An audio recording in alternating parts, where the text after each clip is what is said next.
A while back, I decided to watch one of the animated Resident Evil movies and reviewed it on this channel. Recently I thought to myself, hey, why don't you just go ahead and watch them all, animated and live action both, since you like this franchise so much. And so I ended up watching all 6 of Paul W.S. Anderson's live action Resident Evil movies. These movies have mixed reviews. Some people like them, but many think they are a disgrace to the games that they were based on.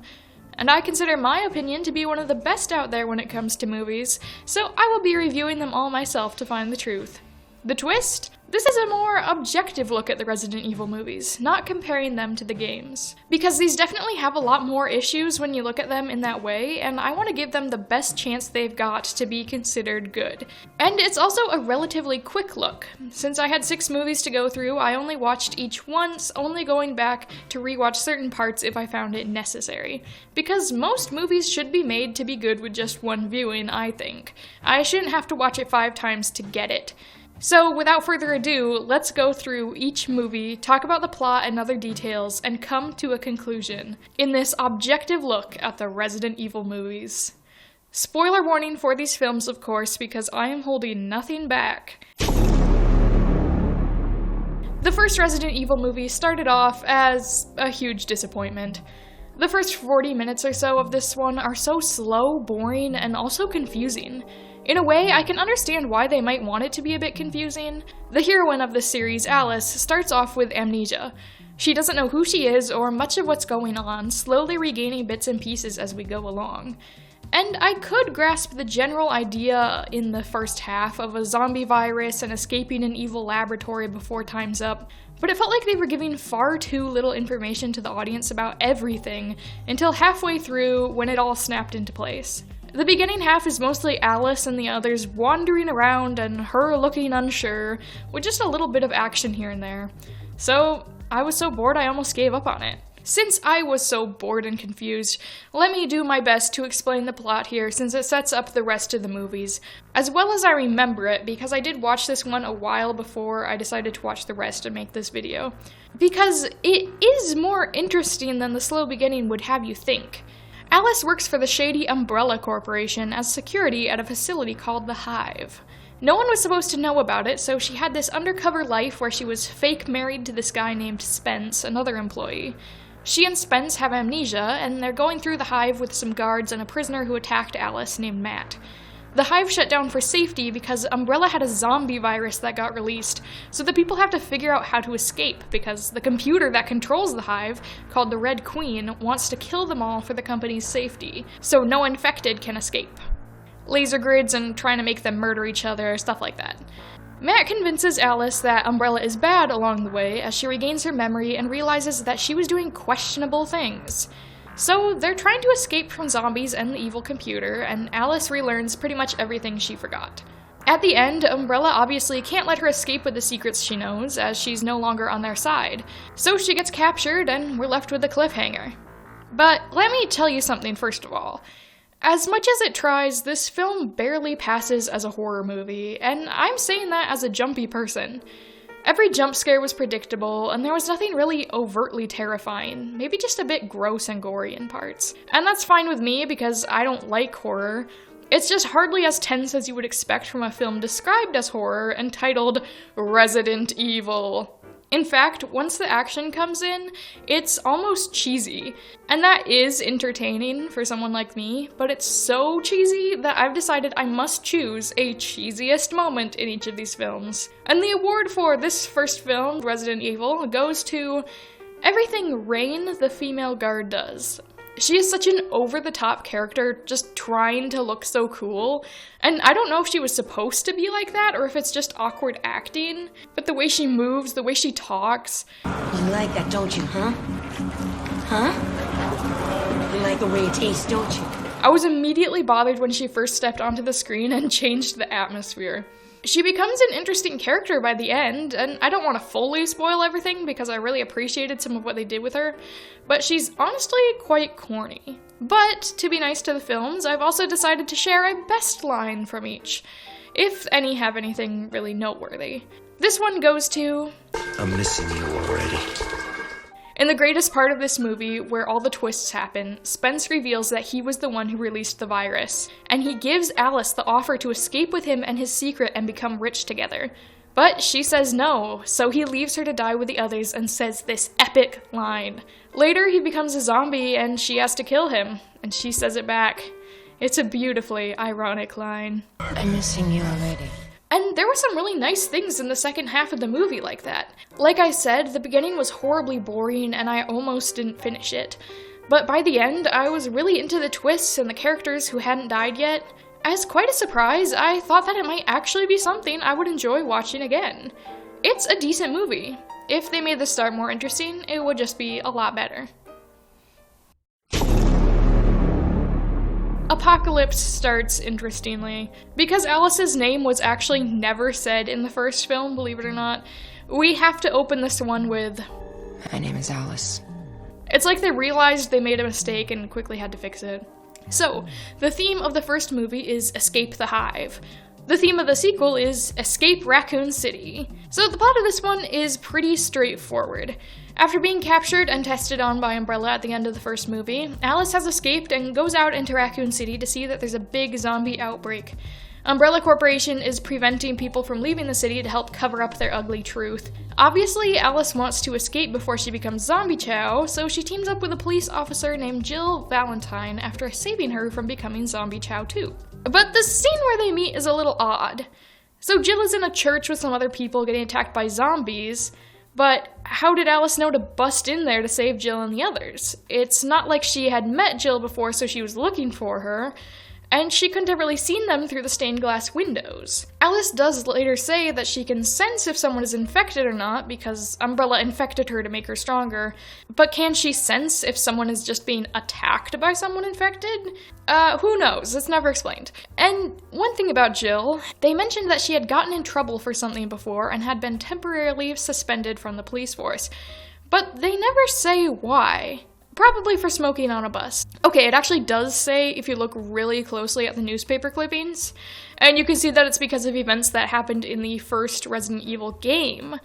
But I'm looking at these movies as something separate from the games, especially because they reject so much else of what is shown in them. You can't assume that I would just know what happened in the games. So I think that's a bad choice to not explain. Alice and Jill team up with one of Umbrella's soldiers who has been betrayed by Umbrella and left to die, Carlos, and they all learn that the guy who invented the virus will help them escape if they save his daughter, who Umbrella also left to die. If you didn't get the point by now, Umbrella is pretty evil. And that was an interesting part of the plot.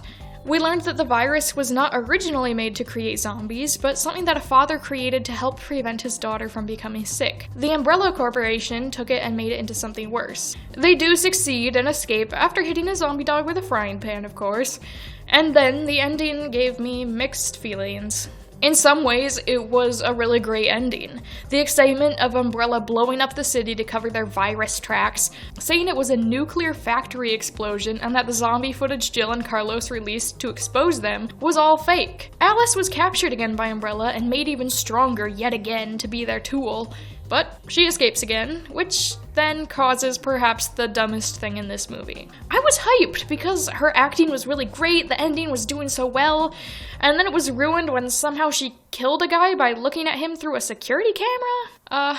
Okay, sure. But the cheesiest moment goes to when Alice is about to kill an infected police officer before they turn into a zombie.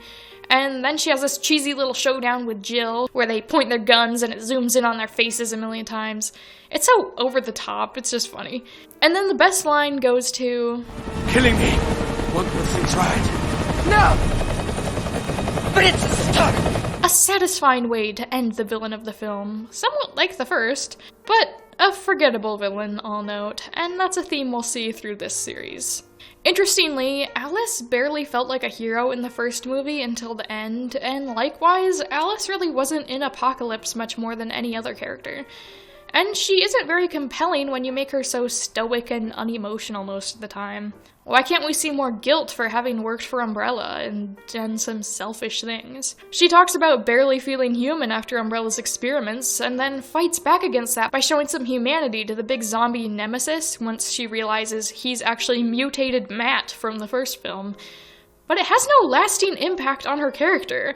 Honestly, Jill did more and had a more interesting character in this one. She had, like, emotion and attachment to things, you know? It was more interesting when we were following her instead of Alice. Still, the movie was pretty good, I think. It's like the first one. A decent plot, though a little weird in spots, but I might actually really enjoy rewatching it one day. Unfortunately, for Resident Evil, it all goes downhill from here. Extinction starts off by basically showing an early scene of the first movie all over again, where Alice wakes up in the mansion Umbrella had her living in. For a few seconds, I wondered if I actually opened the wrong movie. But it's a pretty cool opening. Probably actually my favorite part, if that's not too extreme to say.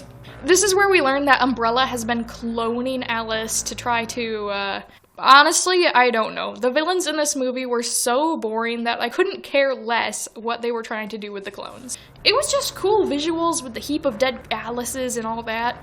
It was unexpected and intriguing, and boy oh boy, the part where she just looks at the blood on her hands is so good somehow. But, again, unfortunately, the rest of the movie was hardly as intriguing. This one takes place a few years after the last one.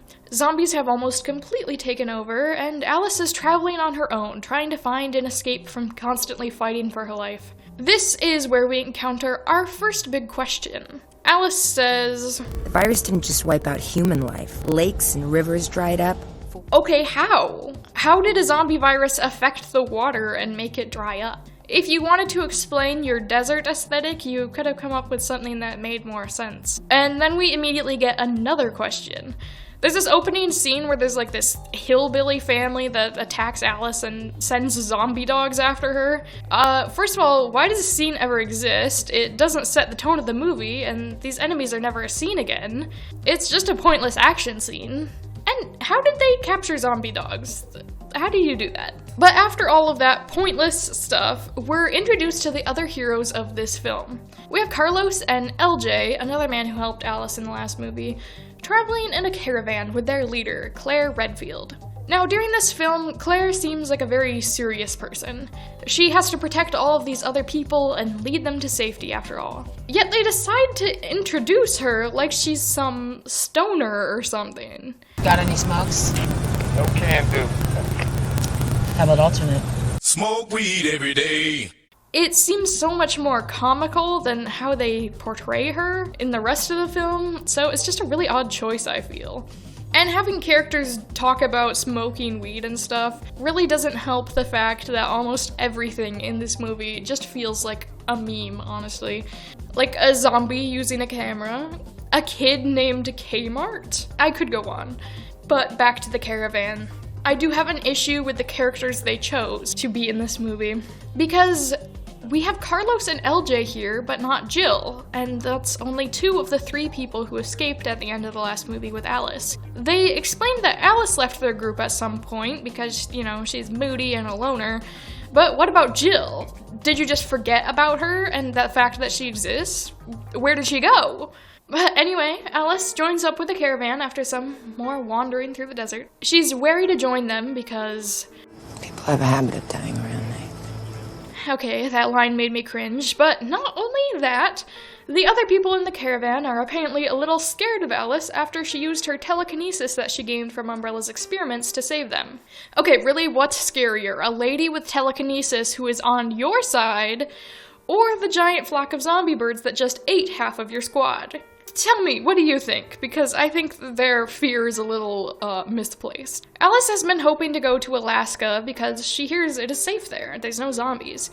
She's even been keeping a little dream journal about it, and I love it so much. Carefree, she labels a picture of a guy with a horse. Still people, living people, loving people. Very poetic, but why do you suddenly care so much about loving people if you, A, constantly push people away from you, and B, surely you must feel even less human now than you did in the last movie? But they really wanted to push this love thing, oddly, because later on, when Carlos decides to sacrifice himself for the others, Alice kisses him. We had no build-up to get a sense that these 2 were ever romantically interested in each other. Definitely not in the last movie, and this one just has them hug twice. Is that all you need in movies these days for a relationship? But not to be outdone by stoner Claire, Carlos dies while smoking weed. What is this movie? It feels like one big joke, honestly. After Carlos commits sacrifice, the others snag a helicopter and head to Alaska. But Alice stays behind to finish more revenge on Umbrella and finds out that she has been cloned 1,000,000 times. She fights a mutated villain, the credits roll, and then I'm left to think on how half of this movie didn't make complete sense. How can Umbrella just shut down Alice's brain? Why did they think taking a helicopter would be that much better than their trucks? How does Claire know how to drive a helicopter? There's just all these questions. I will say, I think the cheesiest moment was Claire's scream of agony when one of the others dies. I think that it's great that they chose to keep her sunglasses on so you can't even see the full emotional effect. It's just this, like, empty scream. And I cannot give a Best Line award because there were no lines that stood out in this movie. What's better, the guy guessing what's in cans of food without labels, or... What's your name? Kmart. That's where they found me.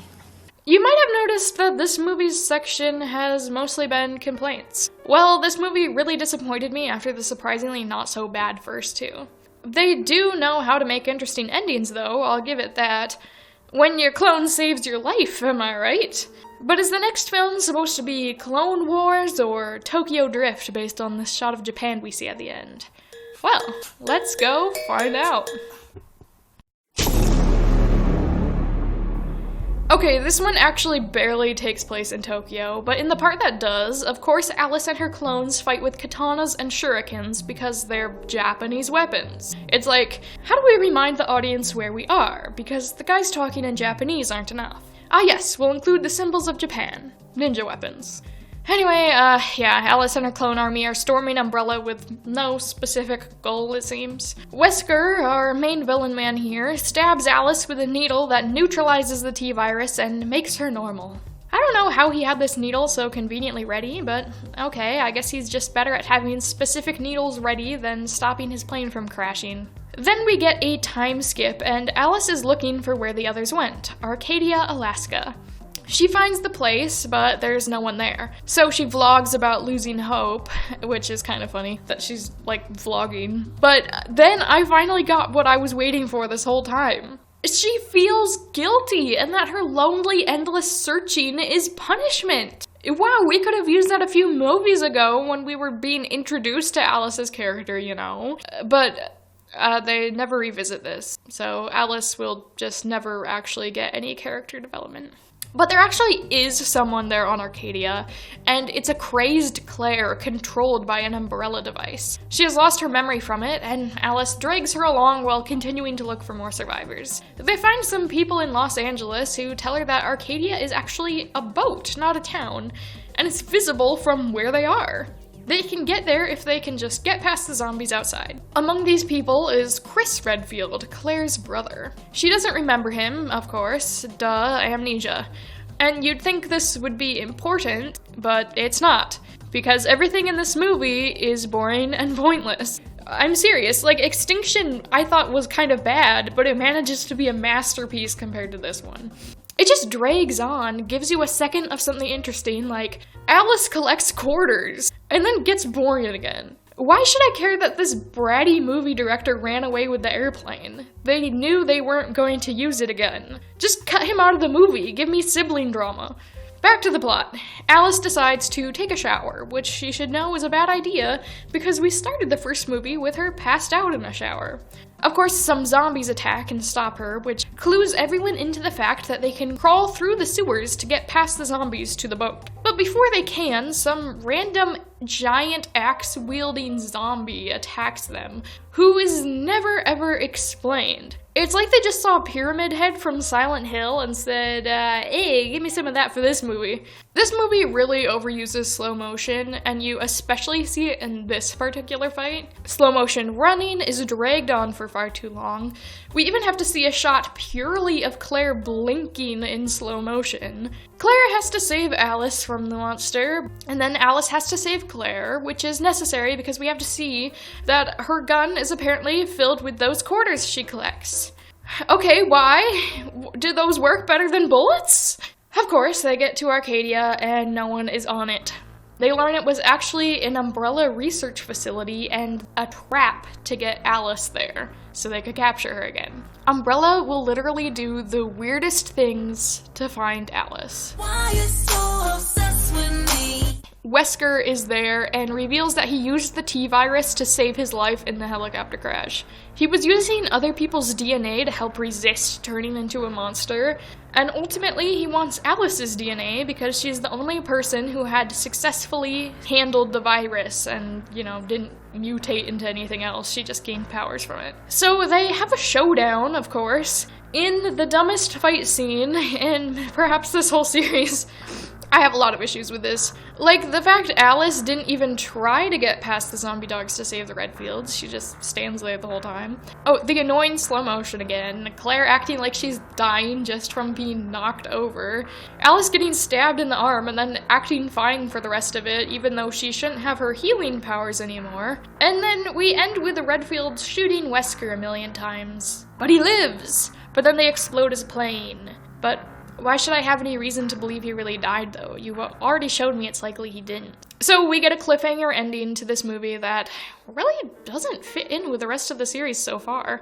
I feel like they barely even tried for the horror aspect of this film. It's just slow, and I would have fallen asleep if they didn't cover everything up with rock music. The cheesy action is dull instead of laugh-worthy, especially because it really bothered me that they never once had to reload a gun, even if they shot 1,000 bullets. There could have been more interesting things, like the clones in the beginning that never appeared again. I wanted to know if they felt bad when another clone died. Did each of them feel like they were the real Alice?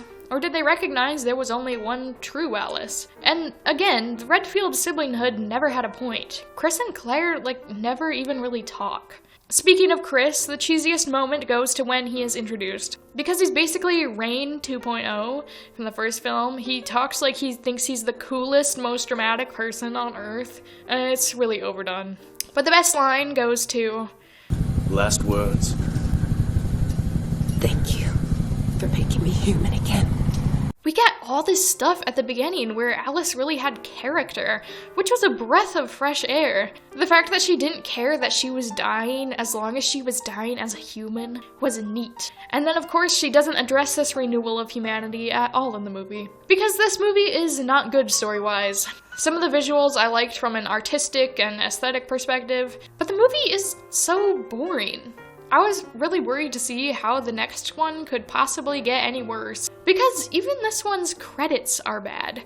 We get a secret scene of an evil version of Jill from the second movie working for Umbrella. Problem is, I wouldn't have even remembered this is Jill if I didn't know because of the games, because she looks completely different. They really should have given a clue that it was Jill, because an outsider to the games is just going to wonder why they should care about this random villain shown for a few seconds. Again, bad choice. Good thing the next movie picks up right where this one ends to help explain some stuff. Kind of.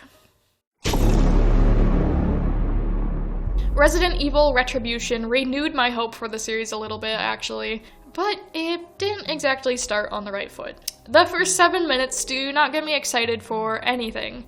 We get the opening credits over a slow-mo scene backwards of what happens right after the last movie with Umbrella attacking, which is alright, neat idea. But then after Alice gives her long explanation of everything again, we see that same scene all over again, just forwards. Kind of repetitive.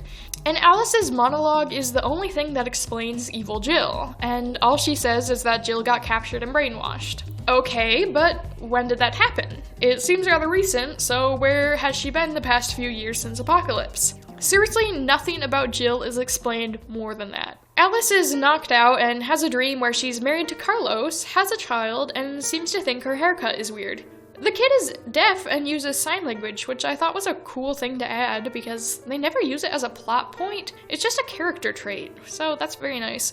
Alice's dream life is perfect and worry-free, until zombies attack, of course. As they try to escape, more weird dream things happen. Rain from the first movie is there, for example, with a very vegan car. And I thought this part was actually amazing and super well done. I loved it. Maybe because instead of like crazy action, we actually had to see people try to just hide and escape like normal people would in this situation. Whatever it is about this part is just so nice. It's fantastic. Alice wakes up and sees she's being held by Umbrella. Evil Jill plays some mind games to try to break her so Alice will work for them again, but someone hacks the computers to help Alice escape, which also makes a handy outfit for her appear out of the wall. I don't know why this is there, but okay. Better than the 2 pieces of paper. Umbrella's hallway opens straight into Tokyo, but it's all a simulation they made to show off their viral weaponry to potential buyers, not real Japan. Alice encounters a woman and immediately identifies her as Ada Wong, one of Umbrella's top agents. This feels weird because we've never seen Alice gain this information, but Ada says she and Wesker no longer work for Umbrella, so yeah, Wesker didn't die. Ada and Wesker were the ones who helped her escape, and Wesker wants Alice to help him save humanity. I don't know why, he never seemed to care about anyone's life, but basically the evil computer supposedly took over Umbrella, so that's why Wesker abandoned ship. They have some guys on the outside of the building trying to help Alice escape as well, like Luther from the last movie, who I never mentioned because he was boring, and some other tough dudes like Leon and Barry.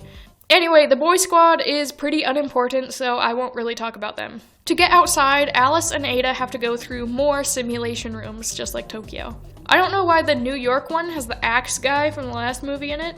Why would he be in Umbrella's examples of viral weaponry? Nemesis, I understand, because he had big guns and techie vision.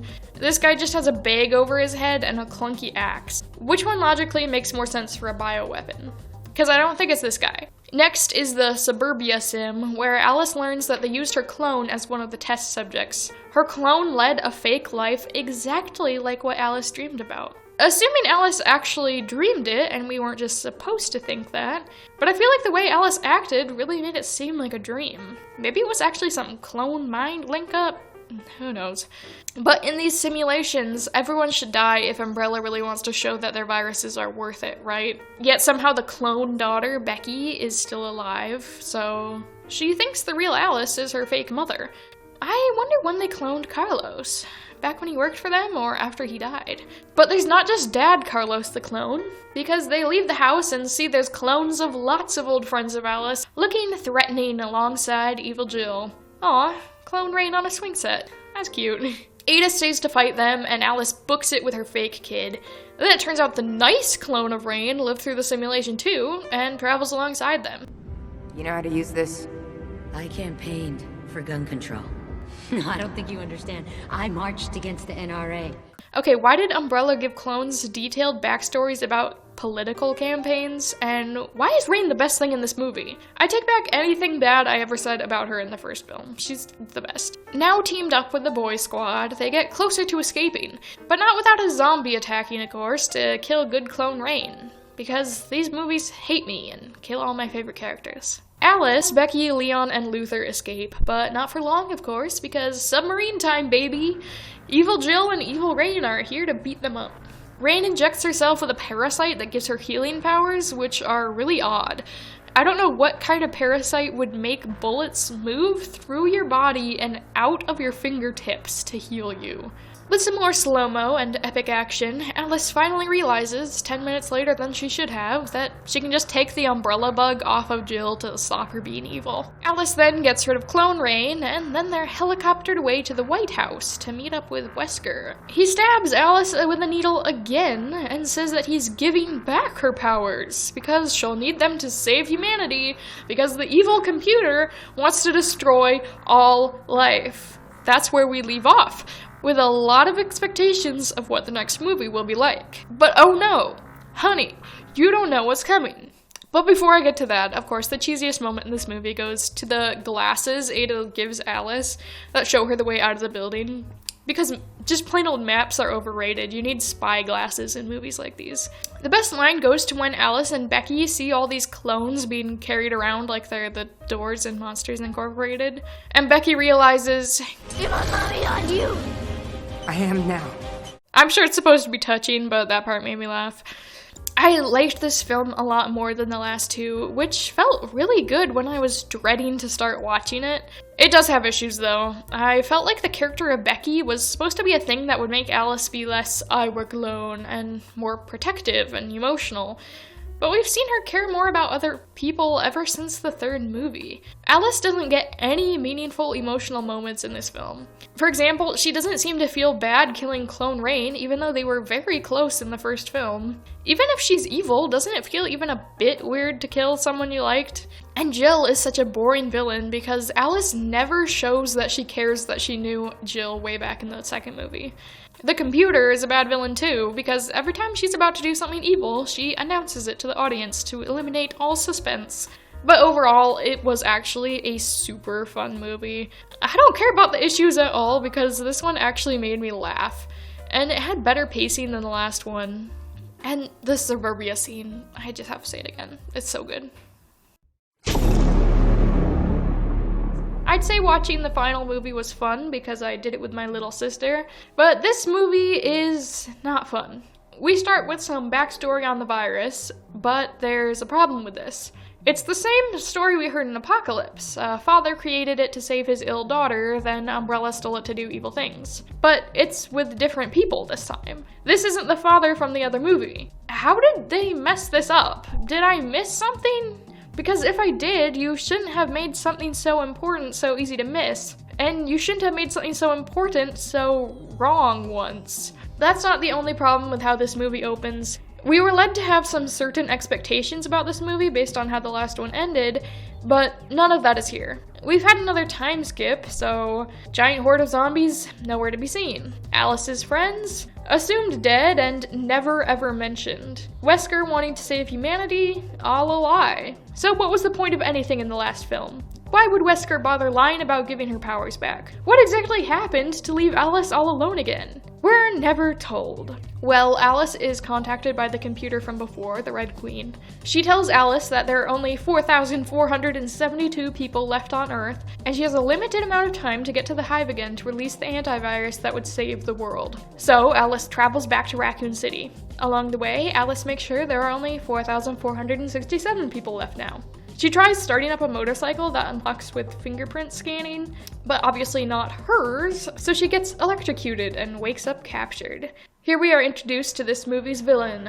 It's Dr. Isaacs, who was the boring villain in Extinction. Guess he didn't die in those lasers, and guess he's not a zombie monster anymore. And, again, I don't think this is explained. We see that he's got all of his prisoners into some cult-like beliefs because he basically wants to create an Armageddon end-of-the-world situation. The villain's plan is seriously, we know the world is going to end eventually, so I want to end it myself with a zombie virus. And I think that's dumb. And I think it's even more dumb that they made this antivirus that could cure everything if he wanted to destroy the world. Alice cuts his hand off to escape on a different motorcycle, because his fingerprints will work, and then is introduced to what we usually get in each movie. A group of pointless extras you'll never care about. Oh, and Claire is there too, but she never says what happened to Kmart and Chris. Did they just die empty deaths between movies too? The group's leader is a guy named Doc, and he has like 2 tiny moments where you see that he and Claire like each other. And I'd say this will be important later, but that's honestly questionable. Just hold on and you'll see why. Alice tells them her plan to release the antivirus that will kill everything infected, but Claire says, if you release the antivirus, it will kill you. But if Wesker neutralized the virus in Alice, would it really affect her? But Alice doesn't care about dying, so they head to the Hive to get the antivirus, and Wesker is seen inside making the Red Queen activate things to help deter them from getting in. Like these closing walls they have to run through or get squished in, you know, like is in every action movie. The Red Queen tells Alice that one of the squad is actually a traitor, because she's still helping Alice even though she has to obey Wesker. And I guessed who this traitor was right away. So there was no suspense there at all. But my sister actually guessed it was a different character, this one. I'm only bringing her up because, hey, I actually know this actor. She was this blue wolf in this weird movie, Sheep and Wolves. Unfortunately, Wolf Lady doesn't last long. Wesker starts up these big fans, and she gets turned into a smoothie. This other guy falls into a pit and dies. Alice and guy number 2 get dropped into a weird death chamber and he gets killed by a zombie. So they're really picking off people quickly, so you don't even need to guess who the traitor is. He's obviously the only one left, the one Alice teams up with after a fight that made me sick to my stomach. Not because of gore or something, but because of all these pointless flashing lights. They got the action in this film like so wrong. They get to the room with the antivirus where a clone of Dr. Isaacs is being sinister. Doc proves he's the traitor, so Claire can come in and be like, "No, how could you betray us? I touched your hand once." Even Alice and Carlos's rushed relationship was better than this mess. Dr. Clone reveals the truth that Alice has been a clone all along. And that is kind of fun. I like that. Alice is actually a clone of the daughter sick with progeria that the virus was made for. So in comes the real Alice, aka Alicia, I believe, who has rapidly aged in the past 10 years. Alicia and the Red Queen are basically Alice because the Red Queen was modeled after the daughter. So they attack Wesker, and then Claire goes to get her revenge on Doc. She says this as she kills him. My love. Because he said that to her. My love? And it's like they're trying to harken back to I'm missing you already, but it just sucks and makes me want to watch the first movie instead of this one, so I really hate it. They copy quite a few things from the first movie, actually, and a bit of the third as well, by bringing back the laser hallway where Alice had her first showdown with Dr. Isaac. I made you. Yeah. Big mistake. She says her epic line as usual and leaves him to die as she goes to release the antivirus outside. Somehow he gets out there too, oddly enough, but the real Isaacs kills him before dying himself. So Wesker explodes the hive, killing him and Alicia, yet somehow Claire escapes in time to be outside with Alice. Anyway, Alice releases the antivirus, but she doesn't die, because apparently it just kills the T-virus cells, not the rest of her. Okay, you could have avoided all of this pointless explanation if you just went with my idea that it wouldn't kill her anyway because Wesker already neutralized those cells. She gets Alicia's childhood memories uploaded to her to become more human and more like the true Alice she thought she was all along. And then I guess she just goes to fight zombies until the antivirus reaches every corner of Earth. And that's it. We don't get to see humanity start rebuilding or anything. We get no justice for the main characters killed between movies. And, well, I do like what they did with the twists involving what Alice is. This ending just feels so empty. So I will talk about how I think I could fix it in just a moment after, of course, I reveal the cheesiest moment. Maybe it was this skeletal zombie jump scare, because it wasn't scary at all and seemed out of place, and my sister and I were like, oh, cute skeleton. The best line by far goes to this one here. Help me. You don't need help, Wesker. You're dying. Just get on with it.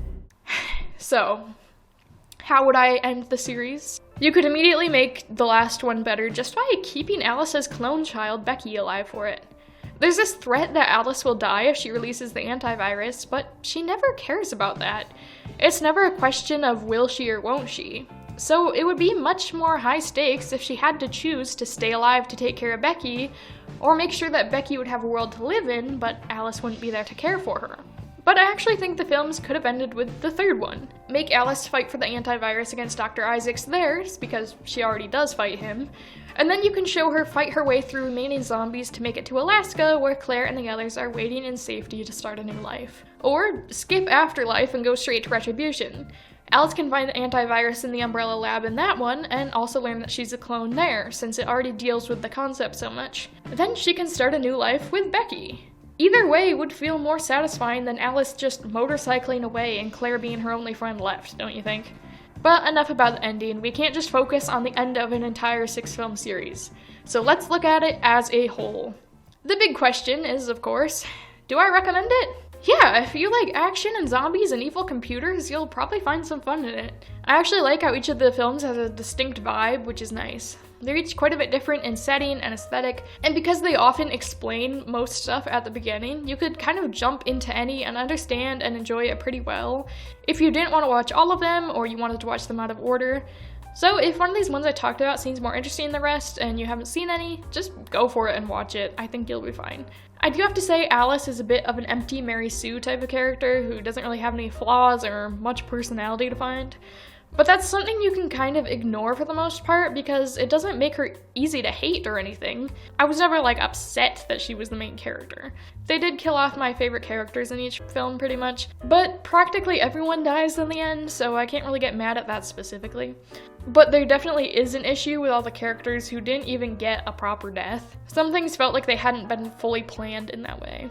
Some cliches, like someone getting bitten and not telling others, were really dull and frustrating, but other overdramatic stuff, like ridiculous action moments, had me cracking up with laughter. And those good moments tend to outweigh the bad, most of the time. I will say that there was a clear better and worse half of the series for me, but even the worst ones had some memorable moments that I liked to rewatch. I know a lot of people hate these movies because they take things from the games and change them up a lot. And I did see much of that, and it did bug me a bit. But when you look at them as something separate, they're really not so bad as people make them out to be. I pointed out a ton of flaws, but like I said, they're fun. You can laugh at the silly stuff, get excited with the action, and be surprised by a few twists. You might yawn here and there, but a movie series doesn't have to be perfect to be good. And yeah, maybe I'll say the Resident Evil series is just good, not great, and maybe I actually enjoyed it because my taste in movies was already questionable, but I do feel like you should give it a try if you're interested in this genre of movie, ignoring people's issues with them. Because again, mainly I think the complaints come from the gamers. If you played the Resident Evil games, try to look at this as something separate. Go have a movie marathon because despite all the flaws in these 6 films, I do have to say, I like them. And if you want to hear more about video game related movies, or just plain old video games, I have lots of reviews for both on my YouTube channel, and I'm constantly making more, so subscribe and check them out. And don't forget to have a very groovy day.